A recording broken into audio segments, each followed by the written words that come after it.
Here we go. This is it. Not the smartest guys in the room. I see my friend Tom. How's everybody doing today? What's going on, buddy? How are you? Another Not the Lovely. Smartest Guys, last one of January. Last one in January, through 1 month of the year. What's up, Jason? How you doing? What's up, everybody? Today, we are going to talk about short form video, the secret sauce. What's that all about? Short form video doesn't matter. Is it important? Do you need it? Is it worse than long form? Is there any value in it? Can you make value? All things short form video, Tom. Then we'll do a Tom's Thumbs, maybe a show and tell. We got all kinds of stuff to do. There you go. Are you good on questions? Is that all the questions you wanted to ask about short form video? Or are there other questions? Because I feel like there could have been like one or two more. Oh, I got a few more. Is there a certain amount of time per? Is it different per platform? Like some you just can't go over. Okay, so Tom, what do you think about this? What do you think about a short form video that just ends randomly because people will put something on Instagram and then it just cuts off after 90 seconds and they're in the middle of it? I mean, I kind of feel like that's weak sauce amateur hour. I wish I would have asked that in Tom's Thumbs. Weak sauce amateur hour. Okay. I mean, I'm just saying, like, you know, if the smallest amount of research, of education, of learning. I mean, if you're using a platform, I'm not saying you have to be an expert at Instagram. Lord knows I'm not an expert at any social media platform. If I'm looking off camera right now for anybody watching, just so you know, it's because I'm inviting people into the room on Clubhouse. But anyway, yeah, I mean, I think if you just did the smallest amount of research, just learned a tiny bit about the platform you're using, you would know that, you know, for Instagram Reels, there's a 90-second time limit. All it takes is a super fast Google search to find that out, right?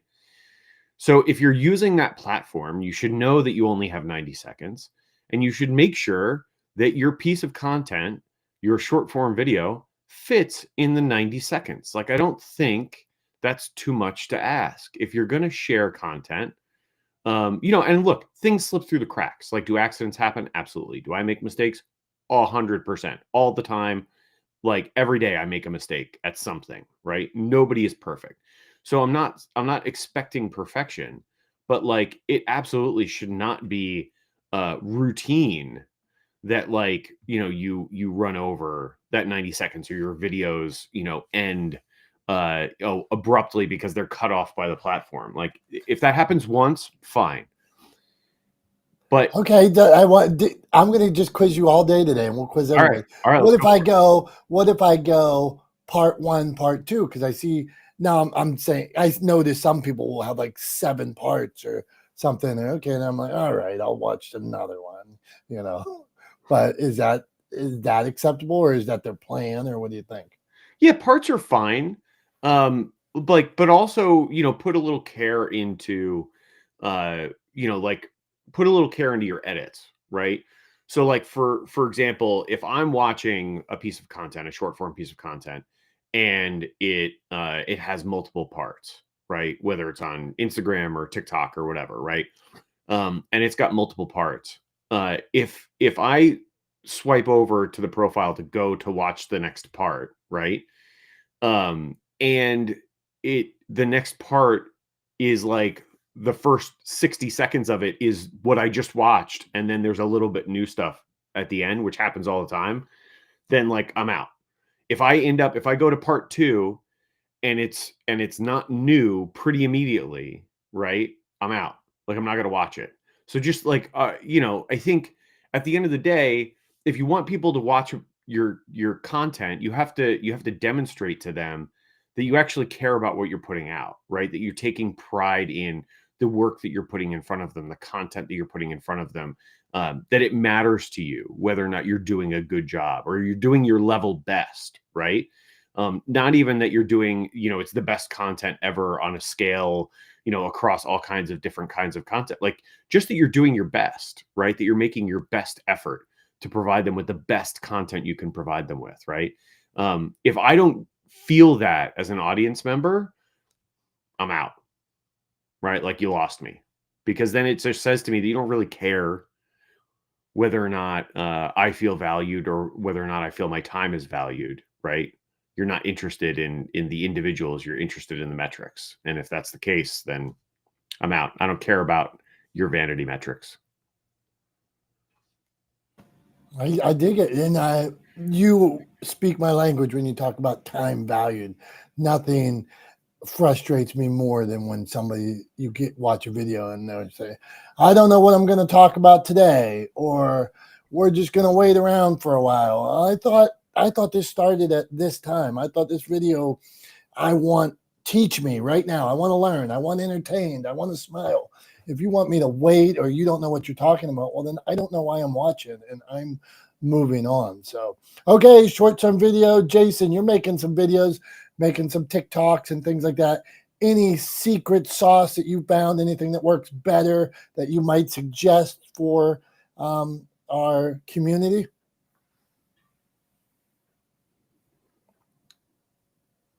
Hello? Yo. Sorry, my mic was just not working for a sec. Yeah, there's plenty of strategies. There's plenty of methods. Will I call them a tip? No, because everything has to follow a sequence of events. The start needs to be your pitch, and the question is the hook.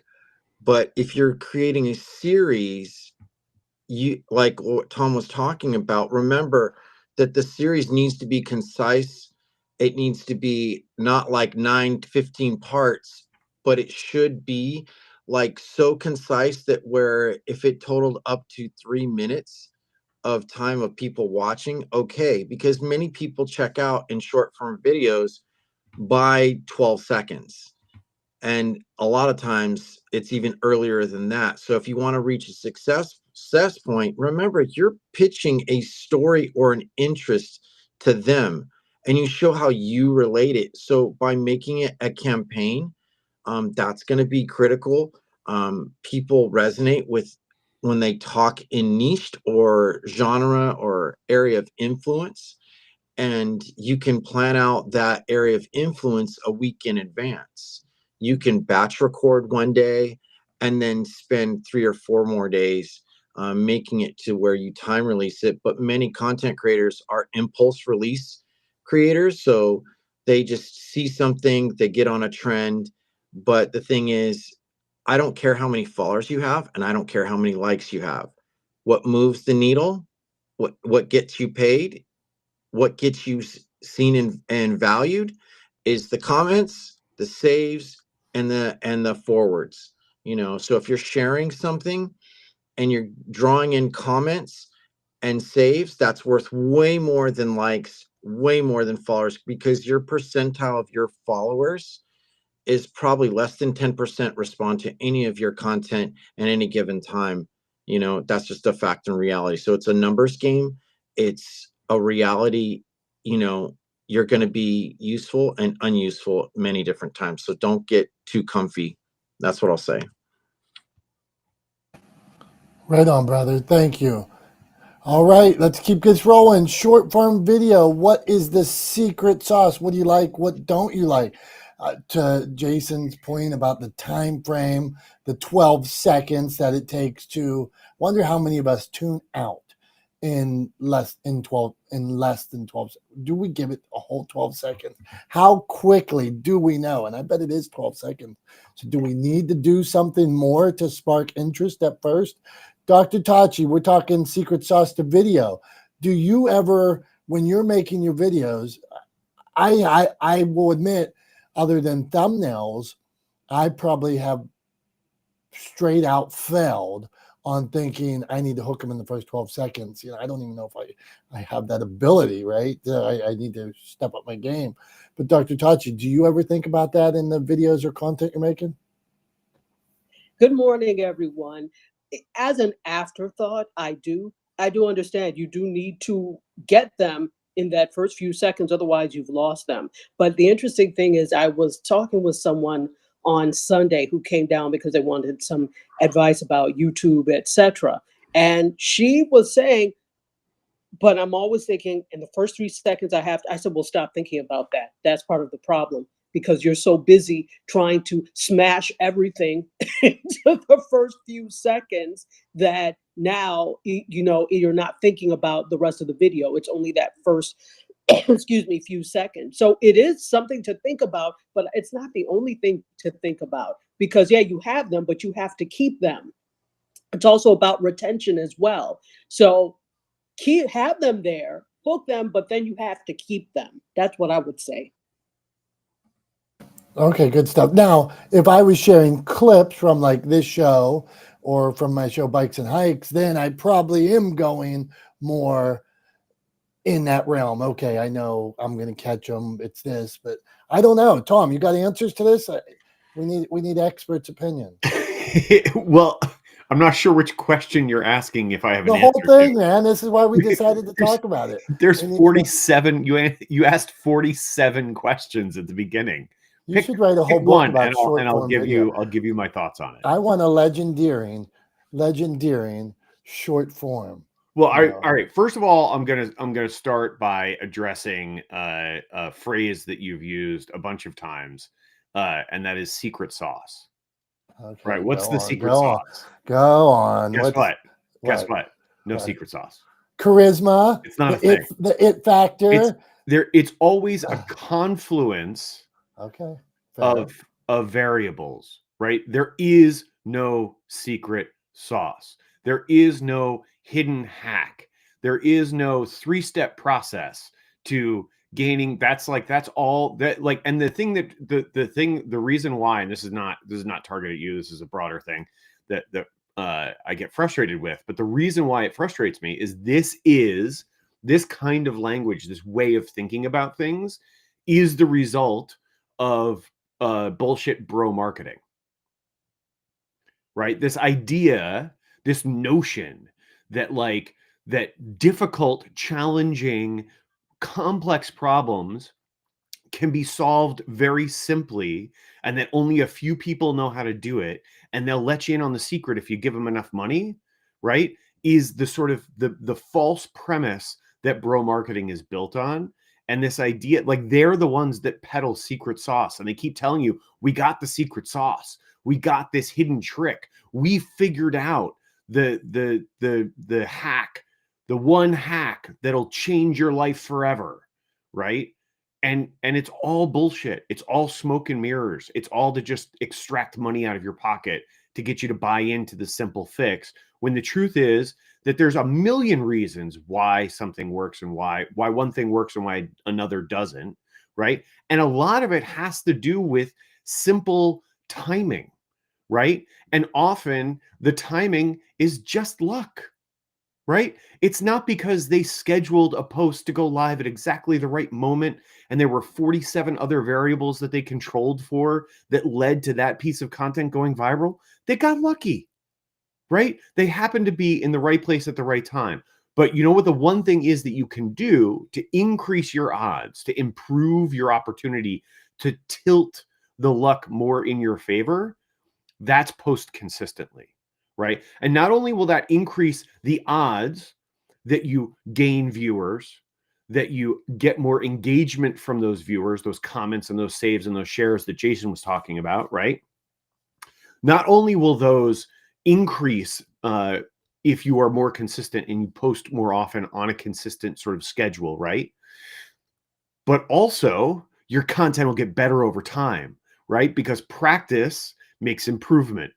So like, not only will, and that also will shift the luck in your favor. So you know what the real secret sauce is putting in the fucking work. That's the secret sauce.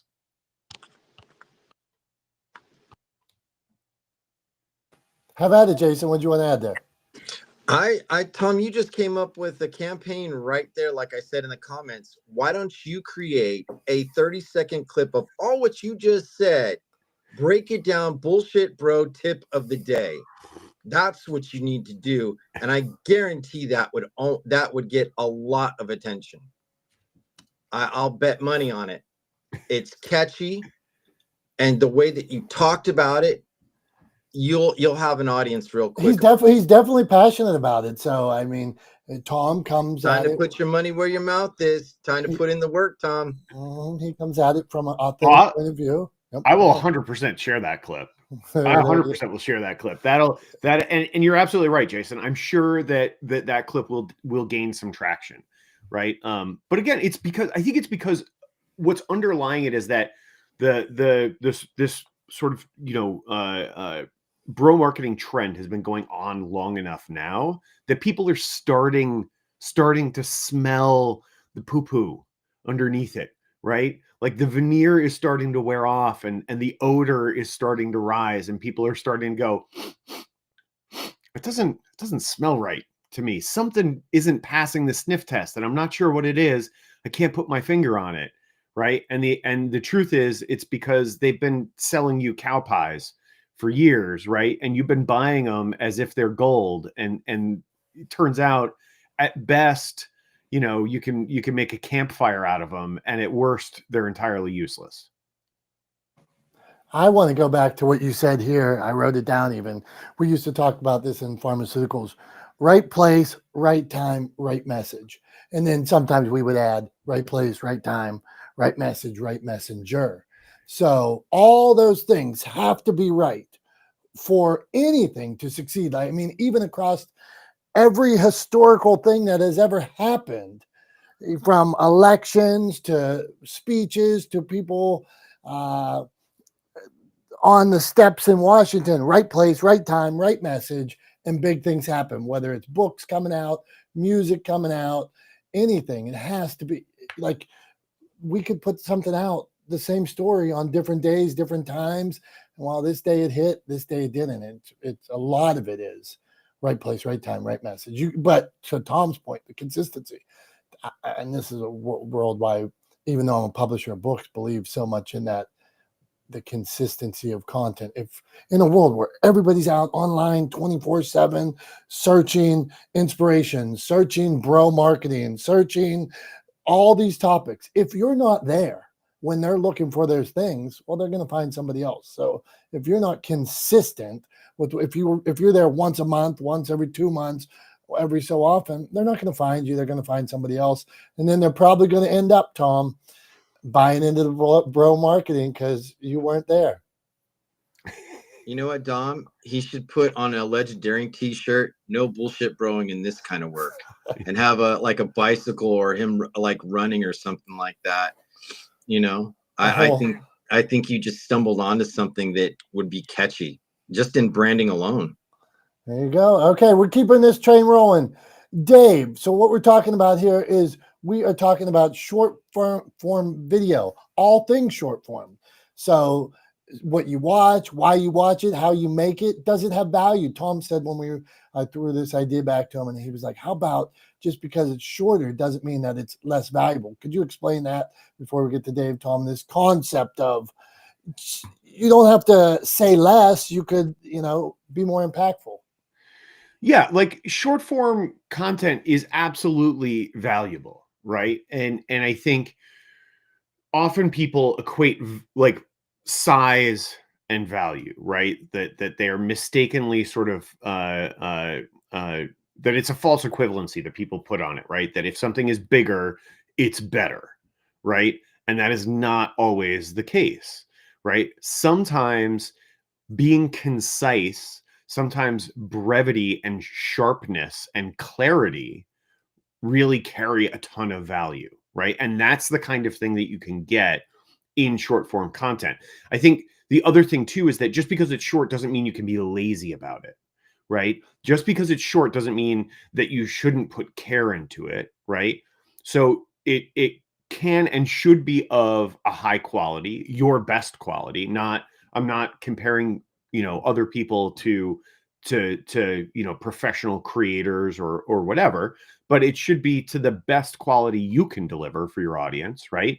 And it should be clear, right? I think that's one of the big things.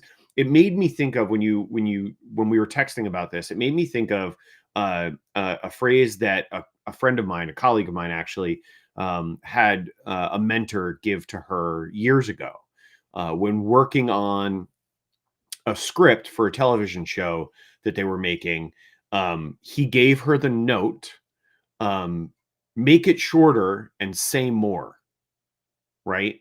So, and the intention behind that note was give more value, right, in less words.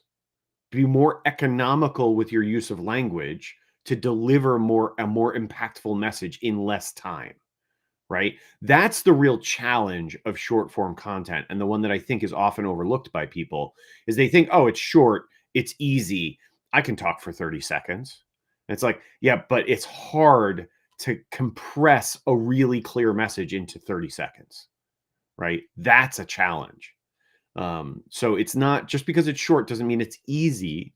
And just because it's short doesn't mean you can be lazy about the quality. Right. Both of those things become more challenging as you condense the time frame you're on. So that was just to clarify my thinking on that topic. Dom, hopefully that answered your question and maybe gave Dave something to talk about. Okay, Dave. So you're up, man. What do you think? So first thing I that popped in my head when you thought of short form content that has impact. So I'm going to say two phrases and tell me if you know what company this is a tribute to. Just do it, and I'm loving it. The shortest form of content there is, right? Like that is a single phrase, but I think it goes to right what Tom is saying, right? Those like we immediately know exactly what two companies I'm talking about by those simple phrases.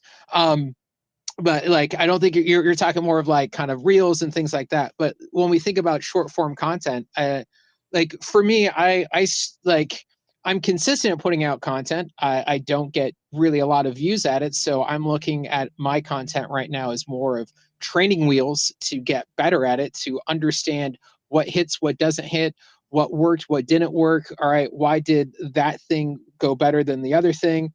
And for me, like what I like to do is I'll do a long form video, and then I usually just use AI or as I'm kind of talking, because usually thoughts come out, and I'm like, okay, this would make for a great kind of short because it can, like Tom said, it condenses down the point. Like I do stand up comedy as well, and sometimes the best like jokes are, set up punch, set up punch, set up punch, right? Like they're like short, quick, and snappy. You can have this long kind of thing, but if you don't have those little kind of moments in there that can help tell the story or help tell your joke, right? So, and those are the things that people are going to gravitate to. As far as like content of like doesn't matter the length of content, the quality and what you say, whether it's a long video, a short video, 5 seconds, a phrase, a long conversation, if you're not engaging and getting that audience to be like hanging on those words, they're going to click away, right? They'll click away real fast. They won't pay attention. Their eyes will gloss over and they move on to the next thing, especially when it's so easy to swipe up, right? Like, back in the day before kind of the internet, when advertising was all through commercials, you had to sit there through those commercials. Like you were kind of forced to like go through that 30-second ad until you got to your show. Now, if you don't get those people within that first 5 seconds, if you don't capture what they're looking for, what they're yearning for, you're not going to get them at all. At least that's what I feel. But then again, I'm trying my best here, and honestly, this month has been like, as even though I've been getting more consistent, I have been struggling so much more in everything else to try to get my business up, try to get everything like up and going. I'm basically negative in all my bank accounts now. I don't know how I'm going to pay my rent in the next 2 weeks. So, but the only thing I know what to do is just to keep putting out content. Sorry, I'm just rambling. I'm not keeping it short like the topic. And with that, I'm done. No, you're all right, Dave. We feel you. Keep building community. Do whatever. Get as many revenue sources as you can. I will just say, when I used to have a restaurant, loved my restaurant. At one point, I had a paper route. At one point, I refereed basketball. I would try to open earlier. I would cater. I got a job at another an Italian food store putting on presentations. So if this is the dream, you got to do all those other things to keep the dream alive. Sometimes the dream can't fund it yet, so get yourself a side gig at night or do something on the internet that pays you so that you can keep the dream alive. Keep going. That's my thought process on that. And then just back to your building of the community real quick. If you have 2 people that are completely engaged, well, you're doing all right. 2 people, 5 people, 10 people, what are you comparing it on? Are you comparing it on it? 2 months ago, you didn't have any views, and now you have 1 or 2 or 5 or people that are engaged. So as Tom said earlier, stick with the consistency, man. Okay, Tom, it is that time. This is first segment, second segment, whatever you want to call it. First interlude, short form video. What's the secret sauce? This is not the smartest guys. We appreciate everybody being here. But now it is time for Tom's thumbs. Tom has to give a thumbs up or a thumbs down based on something I ask him. So I want to position this different way, but I might go broad. So Tom, the question for you. What do you think at large about Super Bowl commercials? I think, generally speaking, I almost stumbled. I almost said super tube, and I don't know why. Let me start that again. I think overall, Super Bowl commercials are a scam. I think that they are a ridiculous advertising money grab, right? By both the broadcast networks, right? And by the advertising agencies. They are overhyped. They are overvalued, right? And I think really the people that win are the advertising agencies that make those commercials that get paid stupid money to come up with mediocre concepts often, right? And the broadcasters that charge exorbitant amounts of money because of viewership of the Super Bowl. But I don't think they're worth the money. I don't think they're worth the money by any stretch of the imagination, right? I think dollar for dollar, you're much better off sponsoring a podcast, being the title sponsor of a popular podcast, right? I think you'll reach a wider audience. I think you're better off advertising using digital and OTT advertising to reach your audience. You have a broader, more impactful reach over a period of time. But like at the end of the day, as a business, as a brand, I think you're better off becoming a content studio yourself, creating your own content, right? Underwriting this, like the sponsorship of that content, and then delivering that value-driven content to your audience on a consistent basis, right? In other words, I think you should legendary your content. Shameless plug, but legitimately, I'm not the only one that thinks this, right? I'm not the only person in sort of the content development space that has this idea. If you look around, there's a lot of people shouting from the rooftops to businesses and brands that they need to get on board with creating content studios in-house, right? With developing content in-house, with becoming production companies, right? I'm not the only one that's talking about this. It's out there. A lot of people are talking about it. I've been shouting about it for the last couple of years, right? As long as you and I have known each other virtually, I've been shouting about this, right? You're probably completely sick of hearing me talk about it. I'm sure some of the people listening here are sick of hearing me talk about it. But you know what? Sorry, plug your ears. I don't know. Go listen to somebody else, but I'm going to keep talking about this because I genuinely believe it is the future of how businesses will communicate with and reach their audiences. Stop wasting your money on Super Bowl commercials. They are bullshit. They are overhyped. They are not worth the money. Millions of dollars for 30 seconds is an absurd price to pay, when for a fraction of that money, you could be the title sponsor of an entire podcast that reaches millions of people every week, right? I mean, it's just dumb. It's just dumb. It is an example of excess that doesn't get you what you're looking for, that doesn't lead down the road that you want it to lead down. It is the broadcast advertising equivalent of bro marketing. It's dumb. It sucks. It doesn't work. And it's over. How about that? So Tom, is that a thumbs up or a thumbs down? Oh yeah, my bad. I give Super Bowl commercials as a concept a thumbs down. Absolutely. Waste of money, not worth it.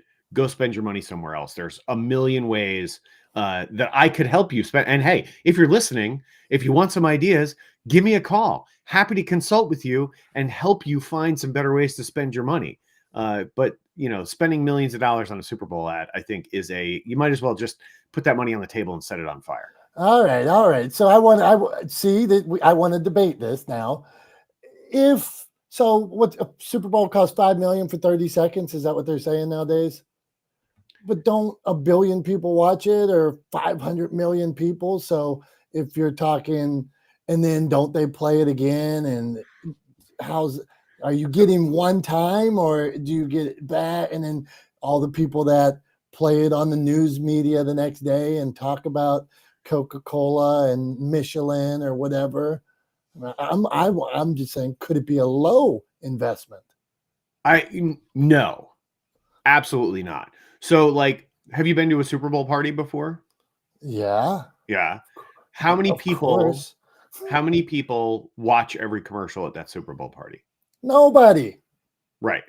And you can't hear them, and you're mad, and your team just got a touchdown scored on them. So no, even if it was the greatest commercial, I'd be annoyed. Go on. Right. So here's the thing: is when you hear that number, oh, we've got 1 billion viewers, right?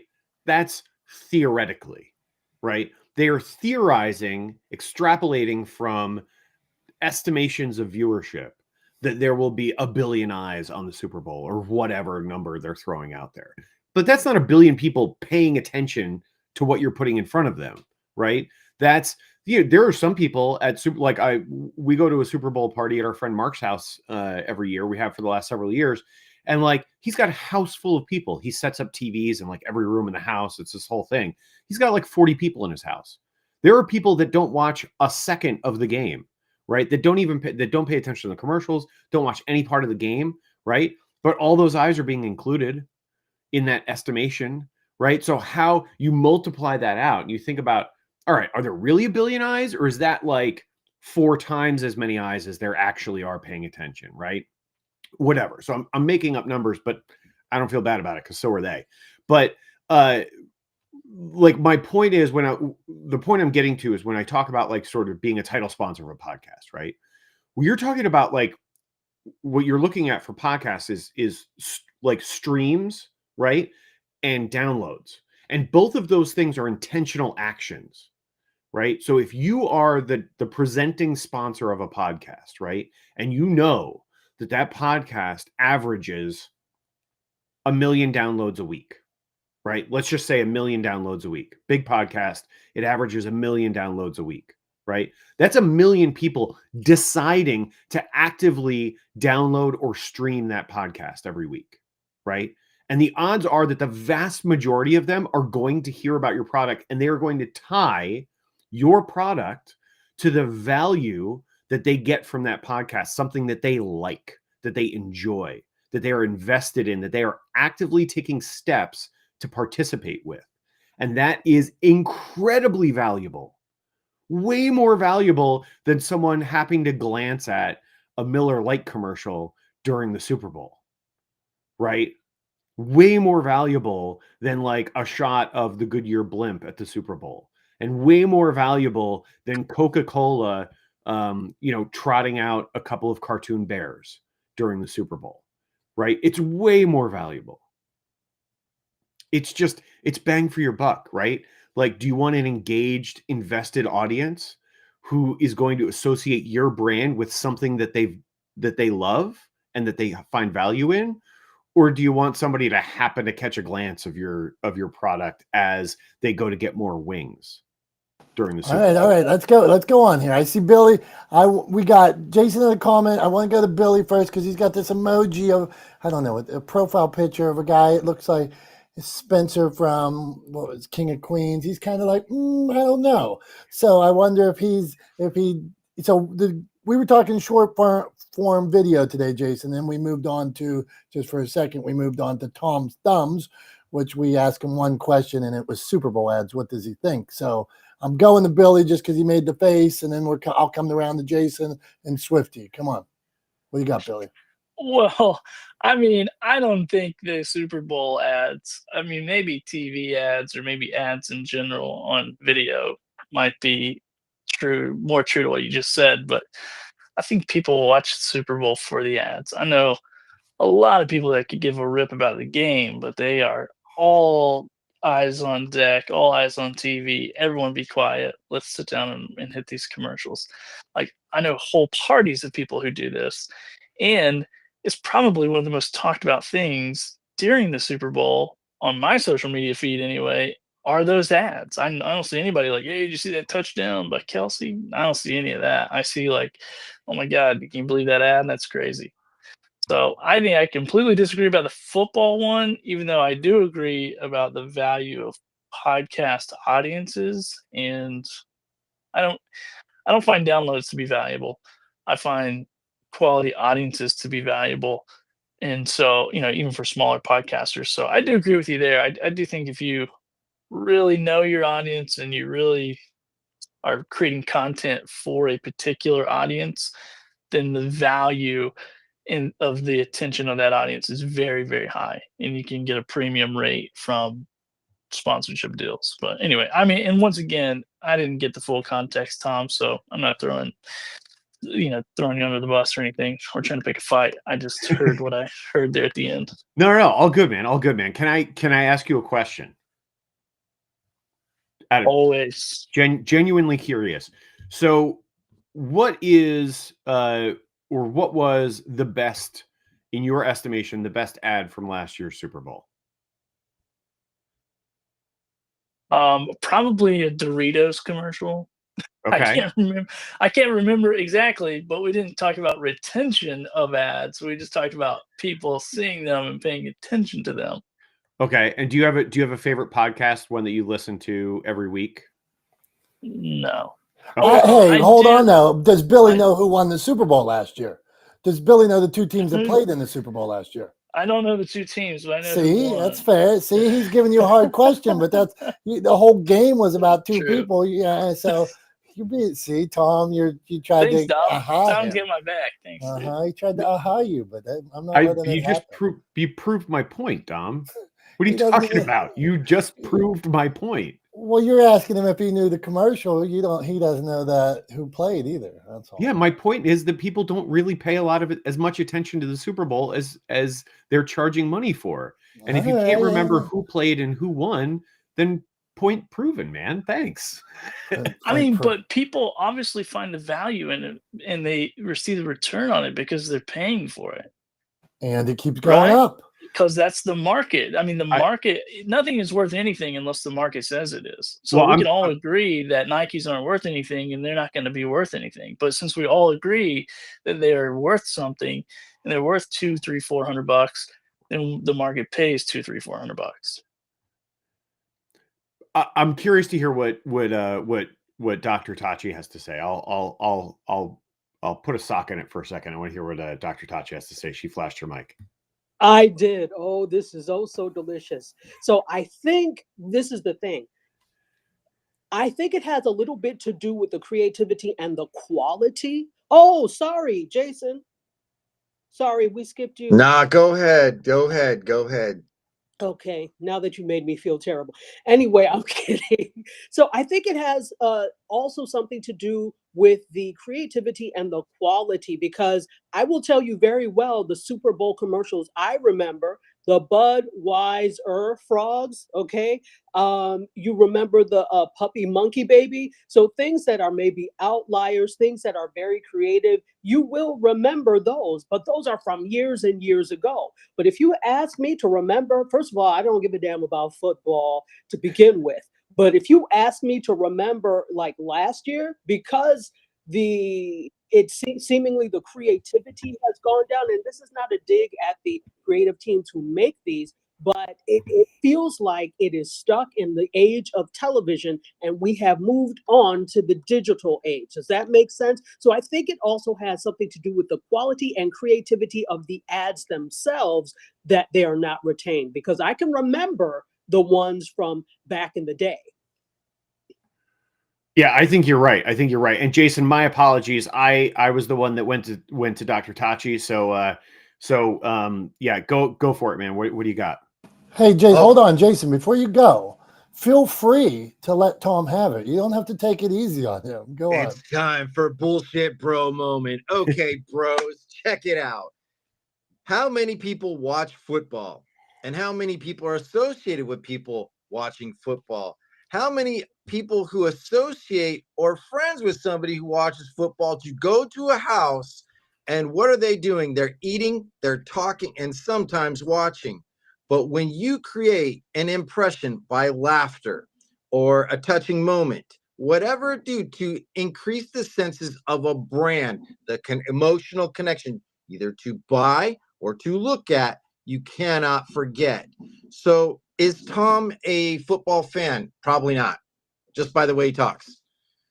Is he going to relate to the people that fund the millions of dollars of the NFL, their brands, and anything that's affiliated?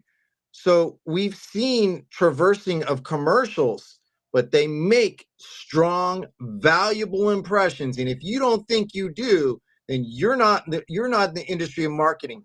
You're the one that actually makes the business for the people to commission you to make those video pieces in short form or whatever it may be, to make them millions more over. It's the impression of movement and action to buy, connect, relate by tongue to ear, constantly, long after the Super Bowl.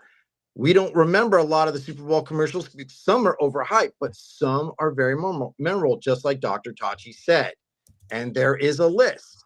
For example, Budweiser Frog, Golden Memories by Lay's, Coca-Cola Hey Kid Catch, Squarespace and Sally Seashells, Wendy's Where's the Beef, Dunkin', Drive-Thru, T-Mobile, New Neighbors, and the Farmer's Dog Forever, just to give you examples. And if you haven't remembered, or I re-sparked your memory of what took place, you weren't watching, or you didn't care, you weren't in the position of buying. So more likely, I mentioned something that you are aware of because I just struck a memory. That's the impression of marketing. There you go. Thank you, Jason. All right. This is not the smartest guys in the room. We're talking short form video. We're talking Super Bowl ads. Yeah, we get going. We're beating up on Tom a little bit. Hey, Brian, we're talking. My camera's glitching. I don't know why. I turned it off, went back on, but that's just how things go. Okay, Brian Swift, short form video. Do you have any plan of attack when you do it? And if you want to jump on the Super Bowl, go ahead. I Super Bowl agree. commercial. I agree with everybody on the Super Bowl thing. Those commercials aren't made for everybody, and there's got to be some value for them to pay the money they do. I mean, so I agree with Tom that, that I think they're exorbitant and outrageous, but man, you know what? They got people fighting for them to put their message out there. So I'm guessing that they're getting a return on that. But yeah, they are a bit wacky. But the other side of that is people talk about it. People are hyped. Like what's the best one, and they talk about it afterwards. So there's something about it. Kind of like the Puppy Bowl. They do this goofy Puppy Bowl, and okay, I mean, who doesn't like puppies? But it brings a lot of attention. So worth it or not, I mean, we could talk value on a lot of things, whether it's worth it or not. Just think of the time we spend coming up with content, and we really have no idea. You put some content out there, and it just it's dry. It gets no looks. It gets no notice. But you put a lot of effort into it. So some of it is just that learning curve. So when I put out content, I do it to make a point. I do to usually try to inspire. Yeah, I mean, there has to be several reasons why you're driving the content you're driving. So I think everybody has those reasons, and they could be different. And I'm sure they are different for the why. And it's really probably driven around whatever your purpose is, and whatever you're trying to, that message you're trying to get across at that time. I'm complete. Go on, Tom. Yeah, I think I think the other thing too, this just popped into my head, like I think, and first of all, welcome all the diversity of thought. Like, don't feel for a second that I can't have my thoughts challenged. I'm happy to have them challenged. It makes me think harder and work harder at coming up with good reasoned arguments, and I'm always happy to do that. So always happy to have diversity of thought and be challenged on the things that I say. The thing that just popped into my head though is at the end of the day, just because people are willing to spend money on something or pay for something doesn't mean that thing actually has value, right? I think that is kind of a common misperception, right? And if you don't like, and I think that's an easy thing to disagree with. People probably are sitting here listening, thinking to themselves, what are you talking about? If people pay for it, of course it has value.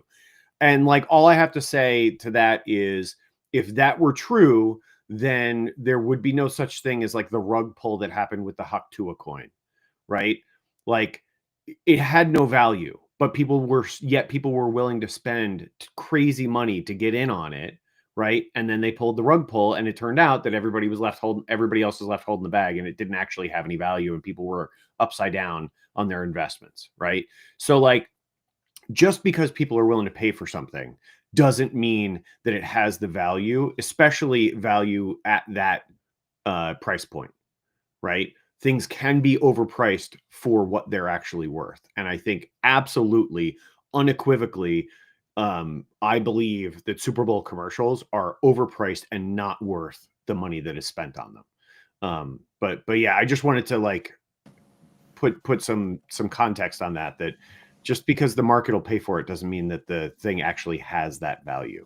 Okay, so I like to challenge Tom as well. I have little pieces of memorabilia sitting around that are priceless to me. When I call my insurance agent, and I think about like insuring a picture of Michael Jordan that's to the market, is where they're like, what the hell are you talking about? And I'm like, this, or like, how much memorabilia you got? I'm like, hundreds of thousands. And they say that their value they put on it is, their value is a lot less than what I say, because it's something I value so much. This experience happened.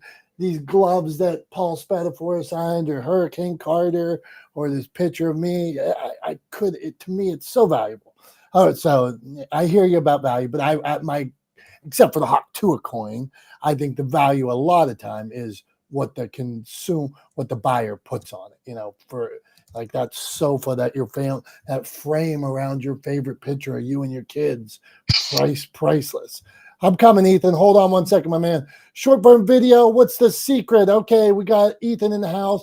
It said social media scientist in his bio. I'm going to read this bio here. So hold on here. It says inquiry. Let's see here. Social media influence, app tester, product tester, influence of positivity. I like this. Okay. All right. I dig positivity myself. Ethan, so we're talking about the value of short form video, making it valuable, getting it seen, not putting out nonsense. And then Super Bowl commercials came up too. So what say you? Hey, good morning, everyone. Short form secret sauce.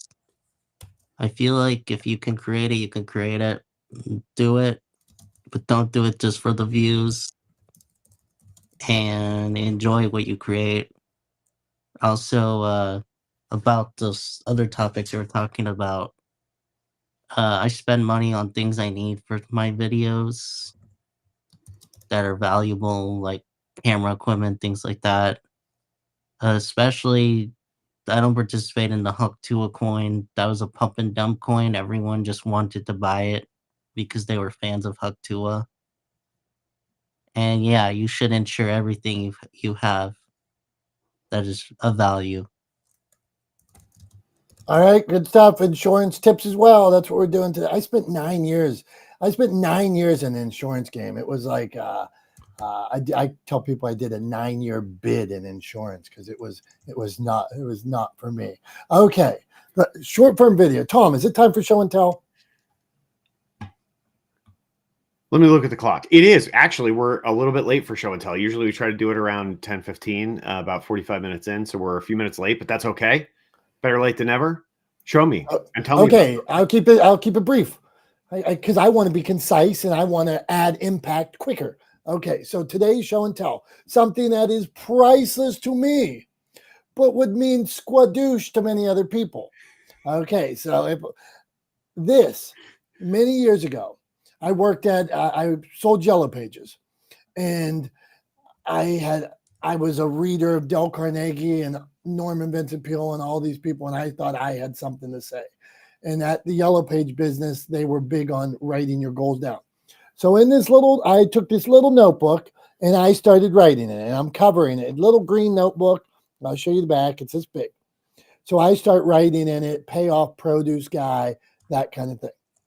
After a period of time, I started thinking, I'm a reader of these books. I have something to say. So I wrote on the front of this thing, first book. And this became, as now I'm a publisher of books. I've helped hundreds of people publish books. I've written a bunch of them, but this was the beginning of the first book. So somewhere, you guys anybody out there, start somewhere, start where you are. Like you said earlier, Tom, start where you are today with what you have. And this is where I started writing little notes in this green notebook. First book, Ethan, it's priceless to me. And here it is. First book. That's my show and tell. I love that. I love that. I love the story behind it. You know how I feel about stories. Big fan. So I love the story behind that. I have to ask, is squadoosh is that a technical term? Is that a Pittsburgher term? Like what is? Hey, what is hold that? on. I want to go. Jason, you know what squadoosh is? That sounds very familiar, like from Kevin Smith, right? I don't know. It's Kevin Smith. Dr. Tashi, you know what that I is. think it is. Jay and Silent Bob. Douche? Yeah. I don't know. You said one day that we say weird things. It means like zero, nothing. That's what squadoosh is. Come on. Dr. Tachi almost got a spit take out of me with that. I was taking a sip of my drink. She goes, she's so bored. She's so bored I don't with know. everything I have to say. Very, very. Hey, you know what's cool about consistency in producing content? That sometimes, our buddy Dwayne was here before. Sometimes you put out the content, you make the content, and as your community grows and you're consistent with what you're doing, the new parts of community, they don't know what you did 3 years, 5 years ago, 10 years ago, and they start to find those old shows. And then the old episodes, old posts, that kind of thing. And all of a sudden, those older posts get a life of their own. So sometimes it has happened where something I did years ago, all of a sudden goes from 10 to 10,000 or from 1,000 to 100,000. And I'm like, whoa. And it's fun seeing because the metrics and you get the updates where people are commenting on it. But it is only because you put out that content. So you know who said it, Dom? Okay, what do you got? Jack Black in Kung Fu Panda. Okay, there you go. I think we had squadoosh long before he said that. So right, it's a French term, a French Anglican term. My daughter's in 10th grade, and she said something about manifest destiny the other day, and I'm like, manifest destiny was a word long before this happened. Look it up in the dictionary. And she goes, so yeah, all these things happen first. Okay, Tom, before we get to you, should we get a last thought on secret sauce, short form, or Super Bowls from everybody in the room? Yeah, absolutely. Let's go around the horn. Let's see what everybody has to say. See what everybody's got to say here. Okay, Brian, give us 30 seconds or so. Last thought on secret sauce short form video. I think it's got to be short form. I know that's somewhat ambiguous. Does that mean under a minute, under 30 seconds? It's hard to sometimes get a message under a minute, but keep it short, keep it concise. And I think the big key is the consistency of which you put it out. I'm complete. That's a good point, Brian. And is there a different length for each viewer? Like one viewer is looking at this, one viewer wants this, one viewer considers this, and maybe you position videos for all of those. Ethan, what do you got? A final thought on short form video? On short form video, just essentially just be you and don't be someone you're not. Like be you, but don't be someone that you're not. We get it, brother. Thank you. Be authentic. Good stuff, No man. problem. Thank you, my man. Dr. Tachi, what do you got? A new hat brand? Besides a new hat brand coming out soon? The Touch. That's a good idea. Go on, Dr. Tachi. Oh, wow. Do it. Because sometimes the holdup to doing video is the fact that you think you don't have time, when all you need is your cell phone, a mobile phone, and a message, right? Remember the New York lottery? Tom does. All you need is $1 and a dream. All you need is your mobile phone and an idea. So yes to short form video. Good stuff. Jason. My final takeaway, there isn't a major influencer out there that didn't get more famous because they didn't use short form. So use short form, get you infamous, famous, whatever, someone's tongue to somebody's ear and get them to do, go for it. Don't waste your time in analyzing what everyone else does. Just freaking do it. Good stuff. And here's mine. I've talked enough. I am boring myself, so I want to hear from Tom and not me. Go on, Tom. This is the wrap up. Dun, dun, dun, dun, dun. We need music for that. Yeah, you want a music cue? Okay, I'll put that on my list of things I got to do. Is I got to build a music cue for my own wrap up. Yeah. So I think all really good points. And I think generally speaking, we're all kind of on a similar page here, right? I think there is a tremendous amount of value in short form content that is not to be overlooked. Just because something is short doesn't mean that it doesn't have the same value as longer form content. It absolutely can. In some cases, it may have even more value than longer form content. So don't judge it by its duration, right? Don't judge it by how long the piece of content is. Judge it by its quality, right? And that gets me to the next point too, which is for sure, just because something is short doesn't mean you can be lazy when it comes to quality, right? Quality matters, whether we're talking about short form content or long form content. Whatever your personal brand is, whether you're trying to build yourself up as an influencer, whether you're representing your brand or your business, whether you're representing the company that you work for, whatever the case may be, quality matters. Quality will always matter. So just because something is short doesn't mean you can skimp on quality. I think Brian had a great point with being concise, right? That's incredibly important. When I said before that phrase that a friend of mine first heard from a mentor, which was say more and make it shorter, right? That idea is that you should try to be concise and economical with your use of language, which will encourage you to be more decisive in your use of language as well, right? If you have a long time to go with a piece of content, you tend to waffle, right? But if you have to be short and concise, you're more decisive in the messaging, and that will help draw your audience in, right? And create more engagement for you, make the content more impactful. Also being consistent with it goes without saying. It's the one surefire way to tilt the odds further in your favor towards gaining traction with your content is get it out there consistently, right? I think Ethan had a great point saying just be you. Absolutely. Authenticity is incredibly important. Whatever you do, don't try to emulate someone else. Be your brand. As you like to say, Dom, there's one thing that you're the best at in the world, and that's at being you, right? So definitely be you. Be relentlessly authentic, as I like to say, right? Dr. Tachi hit the nail on the head. If you're being held up because of you think there are technological issues, or you're kind of making up excuses or putting roadblocks in front of you, just remember, all you need is your phone and idea. We all have phones, smartphones in our pockets that have cameras and can record video. And we all, I would like to think anyway, we all have lots of ideas on a daily basis. So practice, right? Jason said this earlier in the comments, practice, right? Record it over and over again. Practice makes improvement. So all you need is a phone and idea and some time to practice it, right? Practice it. If you're not happy with it, re-record it, redo it, right? Work on it, build it over time. You don't have to start out perfect. If you look at go to your favorite creator and go dig way back into their content to when they started, right? You'll see that their content has not only evolved over time, they probably started doing something different than what they're known for doing now. Like Mr. Beast is a great example. I think he started like doing like Minecraft videos, right? And doing that kind of stuff. And then now he does these huge like giveaways, right? Completely different, right? His content has evolved over time. So yeah. And then also, finally to Jason's point, short form will help you build an audience without question.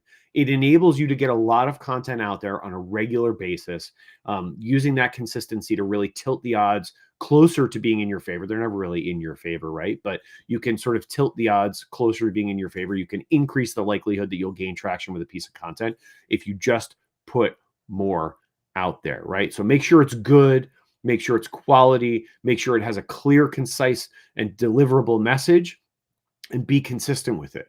And finally, make sure it's authentic to you. Just like this show is for both of us, right? Dom and I don't put on any airs. This is who we are, 24 hours a day, 7 days a week. I just don't have the time or patience to try to be anybody other than who I am. So this is who I am. This is what you get.